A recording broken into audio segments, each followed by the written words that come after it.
Namaste. In another episode of enjoying the bliss of Sri Krishna's names as it comes in Bhagavad Gita, Srimad Bhagavad Gita, we're going to have an experience of a lovely common name. Maharama, Mahakrishna. Has any one of us heard referring Sri Ram or Sri Krishna as Maharama, Mahakrishna? When do we use the term Maha? Very commonly. Once when we say Mahalakshmi, and then we say Mahavishnu. So this episode is going to talk about the name Vishnu, the Mahavishnu that we are all familiar with, and we're going to learn more about the term Vishnu. Vishnu, as the term says, it means that one who is everything and who is one inside everything. We have seen a similar connotation of another name in Naama Geetha earlier, but Vishnu is very apt and direct about being all-pervading, omnipresent. So that is what Vishnu will mean. And the common things that most households recite or play in a recording is Sahasranama. When he says Sahasranama, all of our minds instantly says Vishnu Sahasranama. Why it can't be a Madhava Sahasranama?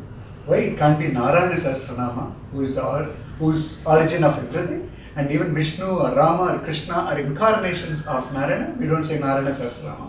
So, and there are many Sahasranamas, but commonly when we say Sahasranama, our mind immediately connects to only Vishnu Sahasranama.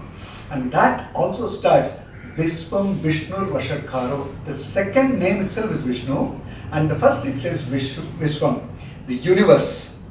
The universe is Vishnu, and one who is inside everything in this universe is also Vishnu. So that's why Sahasranama itself starts the second name as Vishnu.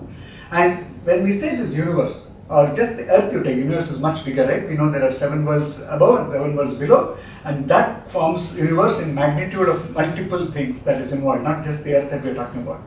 But science says in this earth there are 8,400,000 species roughly, and all these species, varieties of species, and humans are just one species out of this 8.4 million. So out of this species, Vishnu, Srimad Narayana is present in every one of them. He is the creator of all the species, and he is inside every such species, and that's why he is called Vishnu, Sarva Vyapi. He is present himself everywhere, in everything, and that is why we worship him as Vishnu, and the term Vishnu is attributed to Srimad Narayana because he is present everywhere. He is omnipresent. And that was proven where? In Narasimha Charitra, when Prahlada showed a pillar, he was there, he was omnipresent. And there were many instances in our Idihasa Purana where Lord has demonstrated that he is Vishnu. Time and again I would like to recollect that Srimad Bhagavad Gita, Sri Krishna Avatara or Rama Avatara is more a practical session, while the advices or the preaching has already happened earlier. So most of his incarnation you will see it's practical, but the theory is all mentioned in the Vedas, in the Upanishads, and everywhere that we want to go and learn. So that is what this term means, Vishnu. In Srimad Bhagavad Gita, Arjuna addresses Sri Krishna twice, and we are in the most important chapter, the Vishwarupa chapter, the 11th chapter. In 11th chapter, 24th sloka, and the 11th chapter, 30th sloka, Arjuna addresses Sri Krishna as Vishnu. And we have to understand, he addresses this after seeing the Vishwarupa form of Sri Krishna. Let's go to the sloka now. Nabhasprisham deeptamanekavarnam Vyattananam deepta vishalanetram Drishtva hi tvam pravyathitantaratma Dhritam na vindhami shamam cha Vishnu Lelihyase grasamanas samantat Lokan samagran vadanairjvaladbhihi Tejopirapurya jagat samagram Bhasastavogra pratapanti Vishnu. In the earlier slokas of 11th chapter, I think sloka 4 or 5, where Arjuna requests Sri Krishna to show himself in his full Aishwarya form. In the 10th chapter, Krishna explains his form and various discussions happen. We are now in the 11th chapter, where Arjuna requests, can you show? And now Krishna is always benevolent. Whatever his devotees ask, he will give. Be very, very sure. Anything you ask to Krishna, it will be granted. All he looks for is love and faith. Okay, so Arjuna is obviously an epitome of love and faith to Sri Krishna, and he requests Sri Krishna to show his full Aishwarya form, and immediately grants first a divine vision, because to see Krishna in his full Aishwarya form, you need a special vision, and that can only be blessed by Sri Krishna himself to see himself. So first he gives him the Divya Sakshus, the divine vision, and then shows himself in his full Aishwarya form.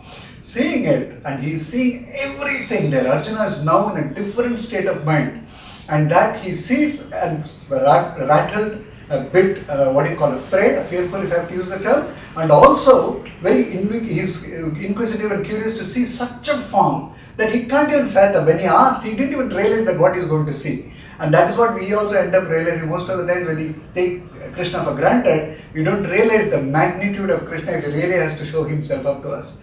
That is the exact state that Arjuna is there at this moment. And then he's saying, actually I'm seeing everything here, Krishna. And when we say Krishna grows, obviously in his true Aishwarya form, assuming that he was 7 feet tall in that battlefield of Kurukshetra, and if he's showing his Aishwarya form, are we saying he's become 10 feet, he's becoming 20 feet, he's becoming 100 feet? No. He is Paramam Vyoma. His whole structure has gone so big that it goes ether worlds beyond. And that is what Bhagavad Sri Ramanuja also mentions, that in his Gita, the Shankara, his Bhashyam for Gita, that he says, Krishna showed himself into full picture, that he even crossed the ether worlds and went to Paramam Vyoma. Paramam Vyoma is actually talking of going above and not to the Moksha or Shiva Vaikuntha. And that is this kind of size and scale that Krishna shows himself up.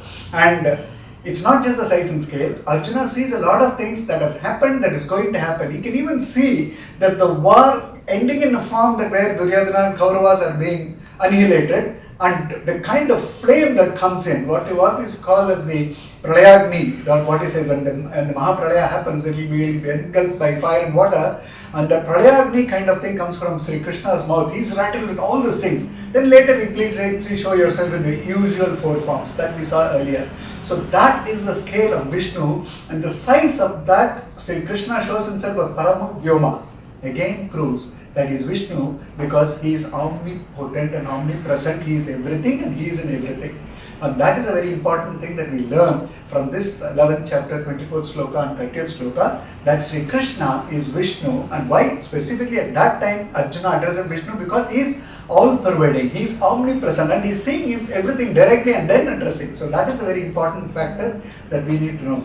Our acharyas, our alvars and great learned pandits have enjoyed the Vishnu Naama, our divine name, so much that you have a lot of works around it in many forms. Starting with Bhishma Pitamaha, who recited the Sahasranama in front of Krishna. See, this is a very interesting fact that Pandits eulogize, right? You always draw a bigger line to make another line look shorter. Doesn't mean both are bad or good. Both are obviously good. So there is to be some common question happens between Bhagavad Gita, Srimad Bhagavad Gita and Sri Vishnu Sahasranama, which is better, and those kind of sometimes silly questions, but it's more of interest to understand Sri Krishna people ask. Now Bhagavad Gita is verses given by the Lord. Right? So obviously it is super value. But Sri Vishnu Sahasranama was recited by Bhishma Pitamaha when he was lying in the bed of arrows in the Kurukshetra. And who leads this whole conversation? Again Sri Krishna. He says Dharma. Bhishma Pitamaha is epitome of Dharma, and his final moments are there. Go ask him all your questions and get clarified. He is again, the Dharmaputra is driven by Sri Krishna to Bhishma Pitamaha, asking him all these questions. And what does Bhishma Pitamaha gives? He gives Vishnu Sahasranama. So that is where the Sahasranama, Vishnu Sahasranama started. And learned Pandits, Vishnu Pitamaha himself and the learned Pandits later also says, doesn't mean Sri Krishna has only these 1008 names. I'm trying to address all these names in 1008 at least as a start. Now, how many of us remember or take time to read recite these 1008 names? Far and few. There are many families who know by heart. There are people who do the daily routines reciting Vishnu Sahasranama, blessed souls they are. But there are many of us who are oblivious for the fact that we don't even spend 10 minutes on reciting Vishnu Sahasranama every day.